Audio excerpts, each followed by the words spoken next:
প্রশংসা সেই মহান রব্বুল আলামিনের প্রতি, যিনি আমাদেরকে ভালোবেসে মহাব্বত করে ইশারে নামাজ পড়ে জান্নাতের বাগান সামিয়ানার নিচে এসে কোরআন এবং হাদিস থেকে কিছু কথা বলা এবং শোনার তৌফিক দান করেছেন। সেই রবের প্রতি, সে আল্লাহ তাআলার প্রতি আমরা একবার শুকর আদায় করছি, সকলে পড়ছি আলহামদুলিল্লাহ। আলহামদুলিল্লাহ এই অবস্থা।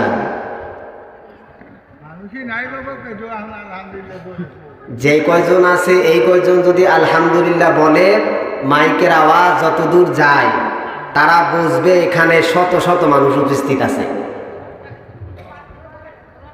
যে জবান আল্লাহ পাক আপনাকে দিয়েছেন, এই জবান তো আপনার নিজস্ব টাকা দিয়ে কিনা না, ঠিক কিনা?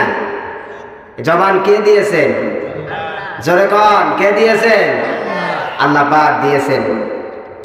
তাহলে আল্লাহ পাকের জবান দিয়ে আলহামদুলিল্লাহ বলতে যদি এত কষ্ট হয়, তাহলে যে আল্লাহ পাক আপনাকে রিজিক দিচ্ছেন, যে আল্লাহ পাক আপনাকে চলার ফেরার জন্য সুব্যবস্থা করে দিয়েছেন, একজন লোক হসপিটালে ভর্তি হয়েছেন, সবাই আমার দিকে তাকান।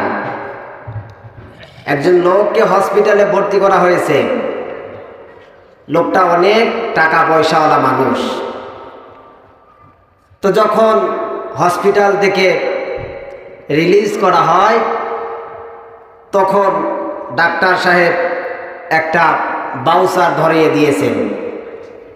তো বাউচারে দেখেন যে তার অক্সিজেন বাবদ বিল হয়েছে 30,000 টাকা। কত টাকা? জোরে কোন, কত টাকা? 30,000 টাকা বিল হয়েছে। তো ওই লোকটি বাউচার হাতে নিয়ে কান্না করছেন। কি করতেছেন? কান্না করতেছেন।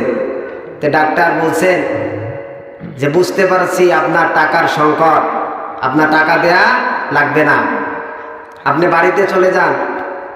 তো লোকটি তখন ডাক্তারকে ধমক দিয়ে বলছেন, তুমি কি মনে করছো আমার টাকা নাই? লোকটি বলছেন, আমি এই জন্য কান্না করছি যে 3 দিন অক্সিজেন বাবদ যদি আমার 30,000 টাকা বিল হয়, জন্মের পরে থেকে 80 বছর 70 বছর আল্লাহ পাক জিন্দেগি দিয়েছেন, একদিনে তো একটা টাকাও আমার কাছ থেকে অক্সিজেন বাবদ নিলেন না। সুবহানাল্লাহ, বাড়িতে গিয়ে বলেন, একটা টাকাও তো আল্লাহ পাক আমার কাছ থেকে অক্সিজেন বাবদ নিলেন না।